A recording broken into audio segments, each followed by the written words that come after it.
l'Aljama. Llocs i llegendes de Castelló. L'Institut Francisco Ribalta. Llegenda, la profecia de l'Institut, de Jaume García Llorens.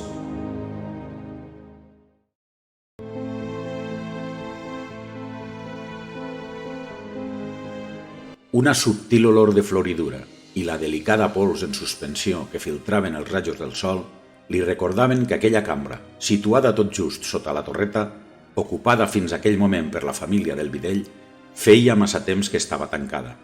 Concretament, des de 1975, quan aquell ordenança divisionari es va jubilar i l'Observatori Meteorològic va ser traslladat al polígon d'Almassora. En entrar, un rastre de periòdics i revistes d'aquella època, escampats per terra, delineaven rectes invisibles en el temps.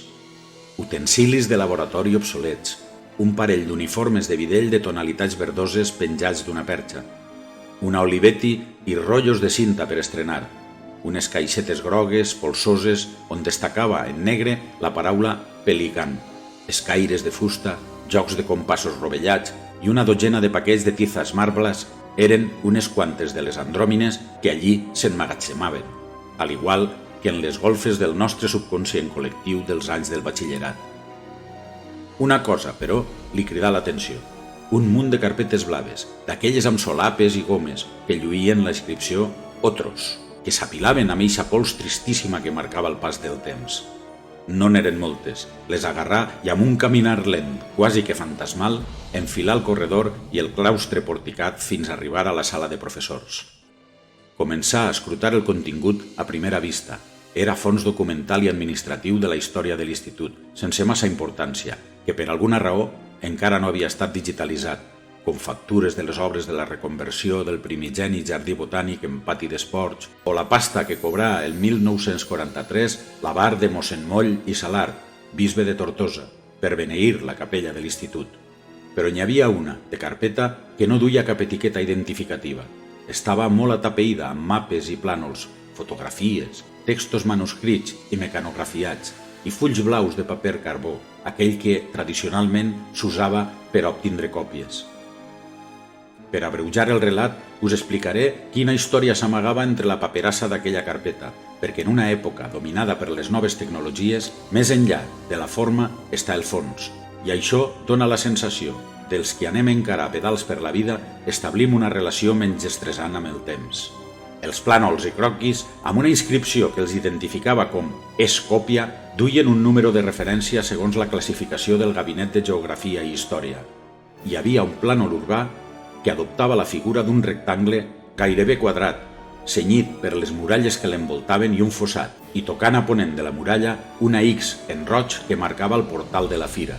Croquis de terrenys identificats amb noms de persones i de lloc, com Bernat Mas i Pla de la Fira, Gabriel Nos i El Bordell, Pany de les Creus i Ermita del Calvari, Plaça de Bous i Nicolau Villarroig, Hospital de Sang i una data, 1938-1939. Alguna cosa va ocórrer allí. Alguna cosa degué passar en aquell lloc perquè en aquella successió de terrenys incultes ressaltaven de manera inquietant les X escrites en roig. Hi havia també en la carpeta un munt de papers manuscrits i mecanografiats, notes extretes de documents medievals que duien l'empremta de María Luisa García Dorado, aquella llatinista salamanquina que passà a la història de l'Institut per ser la primera dona catedràtica d'ensenyament mitjà a Espanya. Entre les notes hi havia una profecia extreta de la història lausíaca de Pal·ladi. Quan els dies són iguals amb les nits i el sol comença a entrar en els signelàries, en la lluna creixent de març, si s'escolten els primers trons acompanyats de ventades, hi haurà assassinats cruels i desaparicions d'infants en el punt de la confluència de Júpiter i Venus. També hi havia adjunts informes dels caps de l'Observatori Meteorològic i mapes isobàrics que confirmaven que al llarg dels anys s'havien donat les condicions climàtiques exposades en el text de Pal·ladi per a dur-se a terme la profecia. També tota una sèrie de notes extretes de la documentació medieval de la ciutat en què les autoritats havien volgut intentar solucionar el drama de la profecia. Així, i datada en dia 20, marci, anni 1495, trobàvem que serà bé recórrer a Nostre Senyor Déu e que seria bé fer algunes processons com molts llocs ne facen, que fong lo dissabte tercer de Quaresma. Segons te proveït lo magnífic consell, se faça tots anys dita professó en semblant jornada. O l'any següent, el procés incoat contra el barber Guillem Notari perquè després d'un fet molt trist se l'acusà d'invocacions diabolicals, fatilleries, imatges e obres matemàtiques, medicines, sorcelleries e altres maleficis molt detestables fetes per lo dit barber en així en la vila de Castelló. Però què és el que s'havia de solucionar? O en altres paraules, què és el que ocorria al Pla de la Fira, on estava edificat l'actual Institut Francesc Ribalta, quan es donava l'alineació astral en aquell punt impregnat de tragèdia, de planys de gent i bèsties adjudicades sempre en aquella data?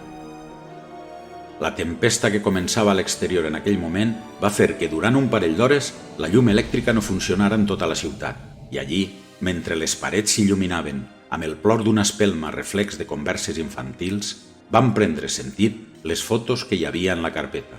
Alumnes, davant d'un pupitre amb un llibre obert, mudats amb corbata i el monyo llepat, i un mapa d'Espanya darrere a manera de patriòtic decorat que era la relació d'alumnes de l'institut desapareguts durant les festes de la Madalena, que coincidien amb les condicions astrològiques de la profecia i que se sumaven a la nombrosa xifra de sacrificis locals al llarg de la història. Afortunadament, el govern, que sempre pensa en els futurs contribuents, ho va solucionar sense recórrer a conjurs ni a sortilegis. Des d'aquell moment es va decretar que durant les festes de la Madalena l'alumnat no assistia a classe, i així fins a la data.